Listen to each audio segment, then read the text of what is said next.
내일 파키스탄 이슬라마바드에서 열릴 미국과 이란의 2차 종전 협상이 어떻게 진행되고 있는지 먼저 살펴보도록 하겠습니다.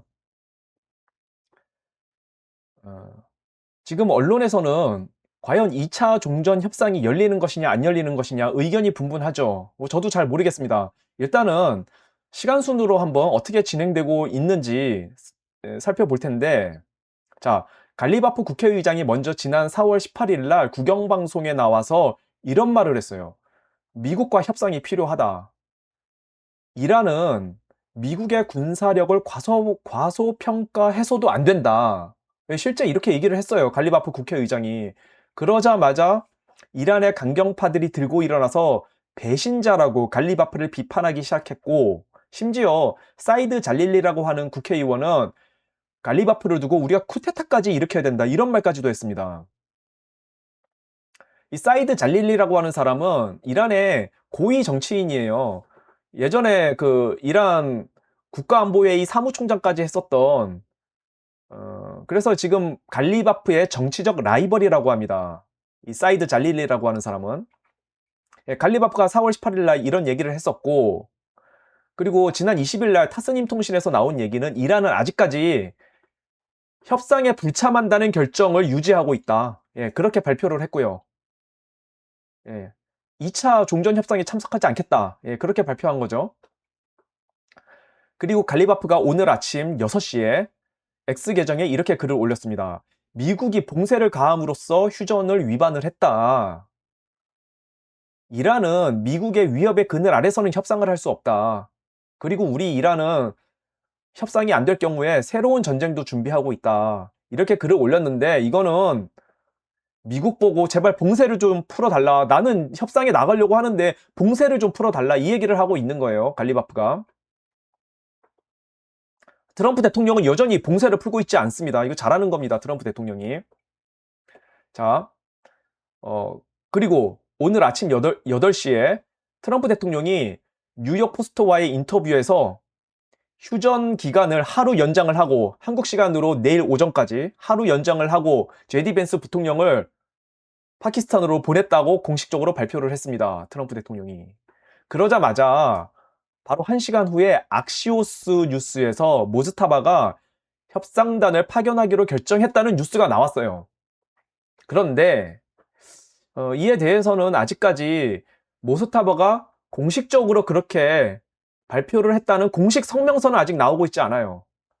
뭐 타스님 통신이라든가 이란 국영방송이라든가 이런 데서 모주타바가 공식적으로 협상단을 파견했다고 공식 성명서가 나와야 되는데, 그거는 아직 안 나왔어요. 그냥 악시오스에서 이란 소식통에 뭐 이제 그런 얘기를 들었다라고 뉴스만 나온 겁니다. 자, 지금 현재 이란 강경파와 협상파 사이의 갈등이 굉장히 심한 것 같습니다. 예, 졸가드르. 이 사람은 이란 국가안보회의 사무총장. 마히디. 이 사람은 IRGC 현재 최고 사령관. 예, 이런 사람들이 강경파로 알려져 있고, 초강경파로 알려져 있고요. 그리고 갈리바프 국회의장. 예, 그리고 아라그치 외무장관. 이런 사람들이 협상파로 알려져 있죠. 예, 실제 굉장히 이게 강경파와 협상파 사이에 갈등이 진짜 심한 것 같아요. 일부에서는 분석을 하기를, 이 강경파가 배드캅 역할을 맡고 있고 갈리바프나 아라그치 같은 협상파가 굿캅 역할을 맡고 있는 거다, 역할을 분담한 거다, 이렇게 얘기를 하는데 아닌 것 같아요. 실제로 갈등이 심한 것 같아요. 왜냐면은 갈리바프가 이란 국영방송에 나와서 협상이 필요하다고까지 얘기를 했거든요. 그런 얘기는 국민들 앞에서 국영방송에서 해서는 안 되는 거거든요.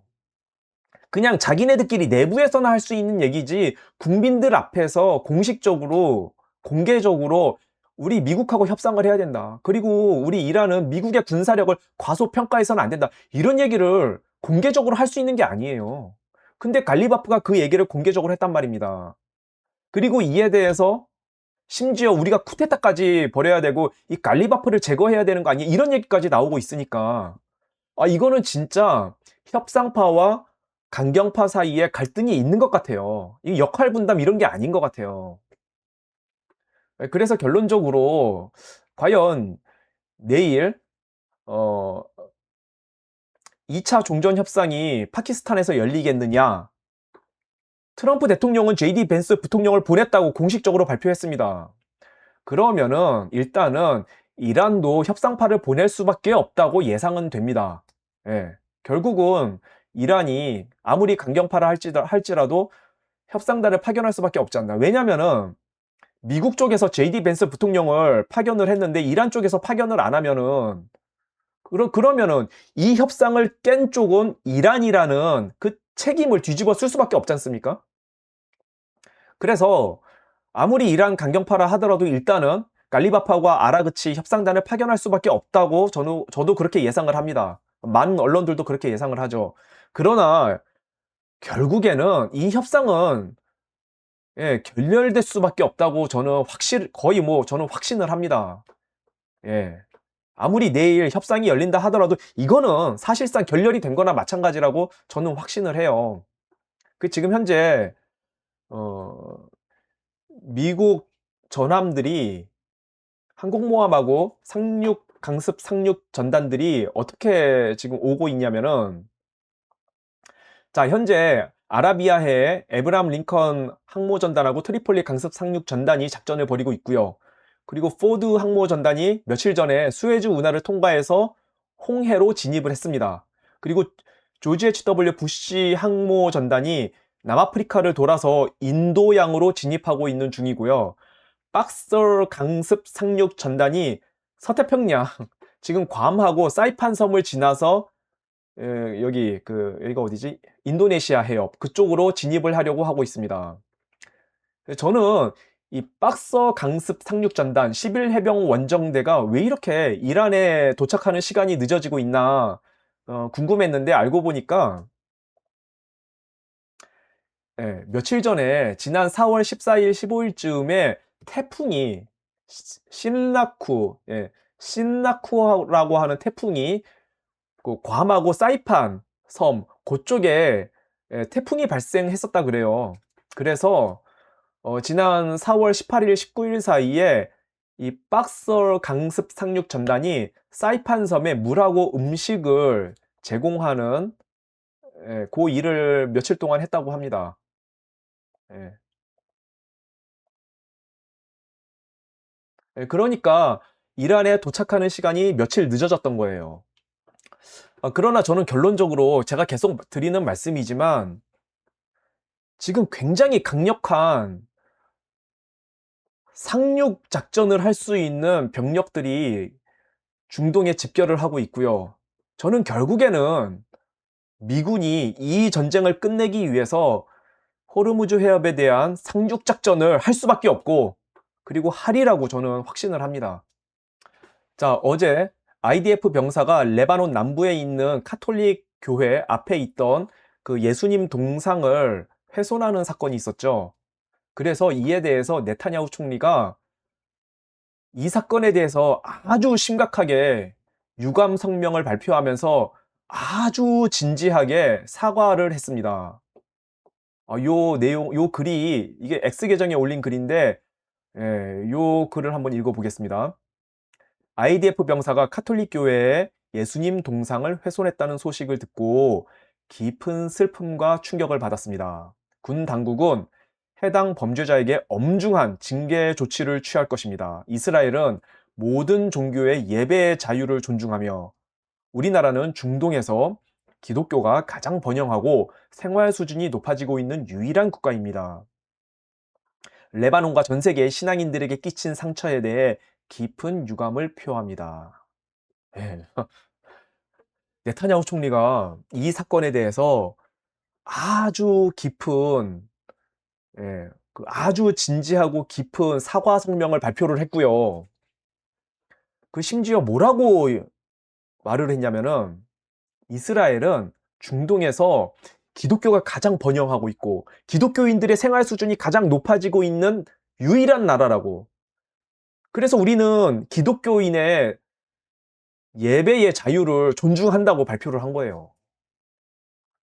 이거 사실상 이스라엘은 기독교를 지키고 수호해주는 나라다라고 이거 발표한 거가 아니겠습니까? 저는 그렇게 느껴집니다. 저는 네타냐후 총리의 이 발표를 보고 소름이 돋았어요.